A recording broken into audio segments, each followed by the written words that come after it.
Achei que era só mais uma mudança, até encontrar a caneca quebrada no armário e o cheiro de café frio que ninguém mais poderia ter deixado. Falo em primeira pessoa porque vivi isso, ou ao menos vivi as consequências. No começo era detalhe: luz que piscava tarde da noite, passos no corredor quando eu tinha certeza de que estava sozinho, uma sombra atravessando a porta entreaberta. Aos poucos, os sinais se empilharam como peças soltas de um quebra-cabeça que não se encaixa. Comecei a procurar respostas. Conversei com vizinhos reticentes, revirei caixas do antigo morador desaparecido e achei anotações com nomes riscados. Cada pista abria outra pergunta. Às vezes parecia a obra de alguém que eu poderia apontar. Noutras, o ar ficava tão denso que duvidava da minha própria sanidade. O som, um sussurro, um estalo, uma respiração no quarto ao lado, virou companhia. Chegou uma noite em que tudo ficou claro por segundos e depois nada. Não houve solução, só um último movimento que não consigo explicar. Este vídeo é o meu relato. Devagar, sem certezas, com um mistério se arrastando depois dos créditos. Se algo ficou resolvido? Não. E talvez seja isso que dá medo. Achei que era só uma mudança comum. Caixas, móveis de segunda mão, a tarefa mecânica de transformar um lugar estranho em lar. O apartamento cheirava a tinta seca e a silêncio.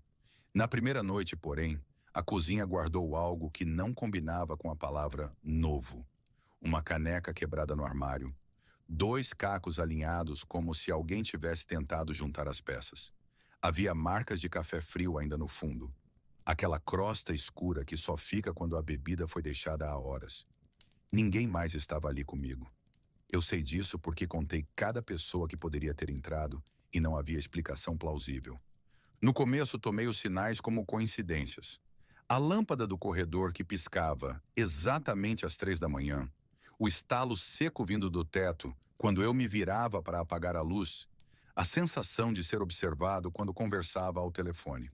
Passei noites em claro tentando racionalizar, repetindo para mim mesmo que casas antigas têm ruídos, canos trabalham e a imaginação preenche vazios.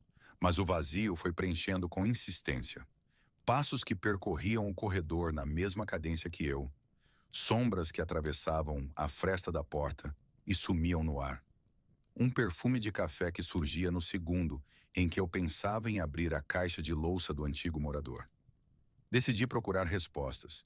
Bati na porta dos vizinhos, escutei vozes baixas e olhares que desviavam. Um senhor disse: "Ele sumiu faz tempo", e fechou a cortina sem dizer mais. Revirando caixas que o proprietário anterior deixou para trás, achei cadernos com entradas riscadas, nomes apagados à pressa, datas que terminavam abruptamente. Cada descoberta era uma fresta. Iluminava alguma coisa e deixava a outra parte ainda mais escura.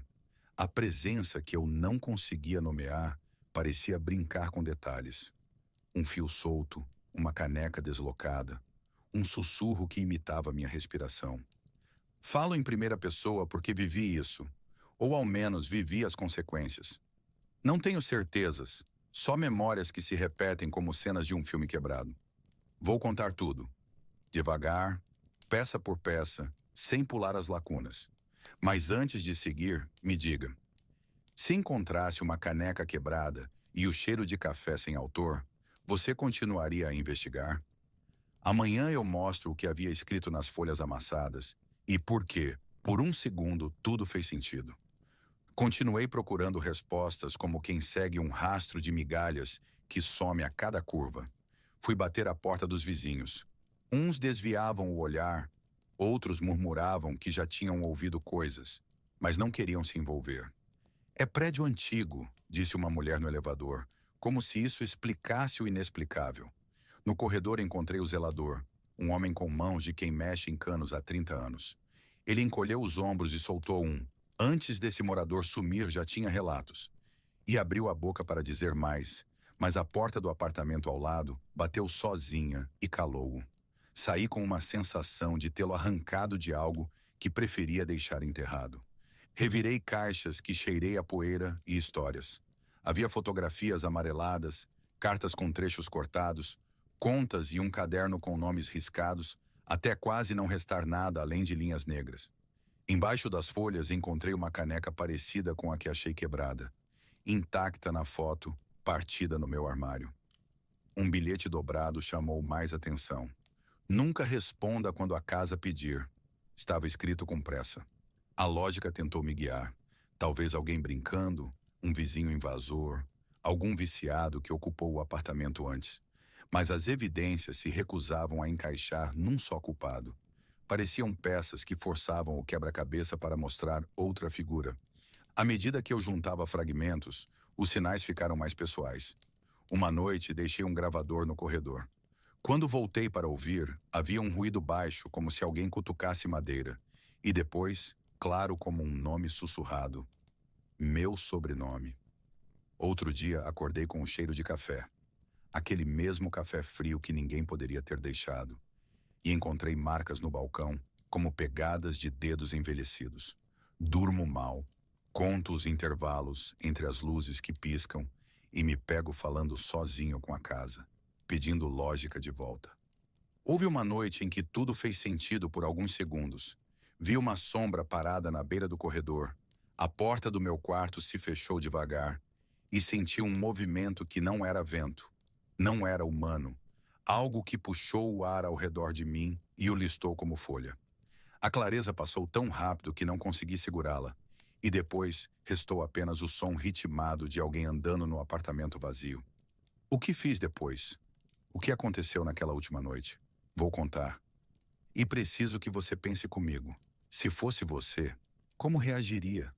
Comente o que faria e acompanhe, porque ainda não acabei de dizer tudo.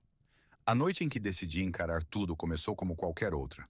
A lâmpada do corredor piscando em um ritmo que parecia contar os segundos da minha impaciência.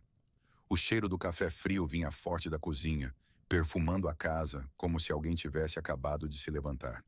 Abri o armário e a caneca quebrada ainda estava lá, com um canto partido como uma boca que falara. Foi nesse instante que a razão e o pavor trocaram de lugar por alguns segundos. Tudo fez sentido com uma clareza tão cortante que pensei ter encontrado a resposta e, ao mesmo tempo, perdido a cabeça. Fui seguindo os sinais.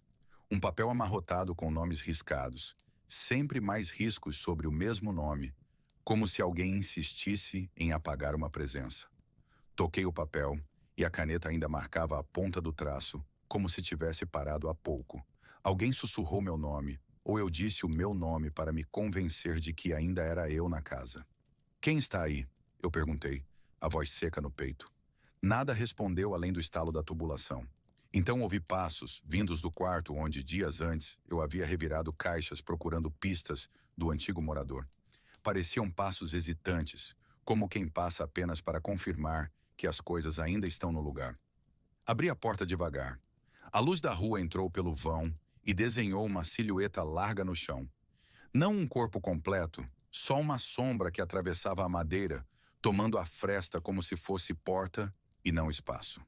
Vi um casaco pendurado no encosto da cadeira, o mesmo casaco que eu reconheci em uma foto antiga entre as coisas do desaparecido. Na foto, o casaco estava vazio. Ali, na cadeira, parecia preenchido por ar denso. Quando pensei em correr, tudo ficou estranho.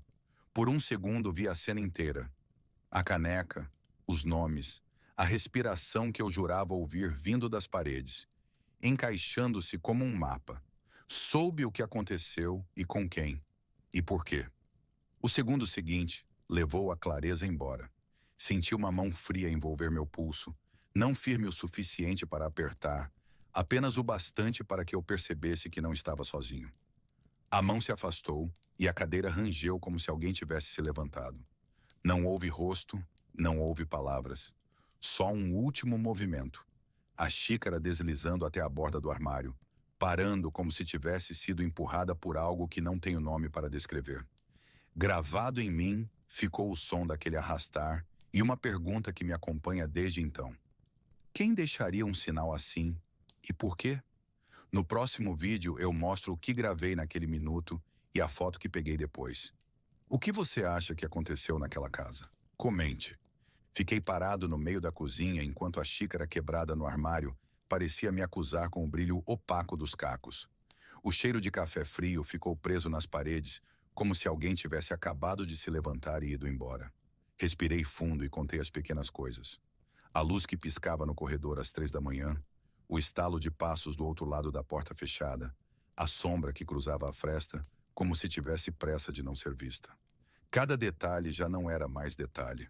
Formava um mapa que eu não sabia ler. Conversei com a velha do apartamento ao lado, que me atendeu com as mãos trêmulas e disse quase sussurrando: "Ele desapareceu de repente, jovem. Não é coisa de falar alto." Vasculhei caixas, revirei gavetas, li bilhetes com nomes riscados até o papel rasgar nas minhas mãos. Havia uma letra que vinha e voltava. Às vezes firme, às vezes cortada por riscos como quem tenta se apagar. Em um caderno, uma anotação solitária: "Não deixe acender a luz às 3." Risquei, sublinhei, ri e chorei sozinho naquela sala.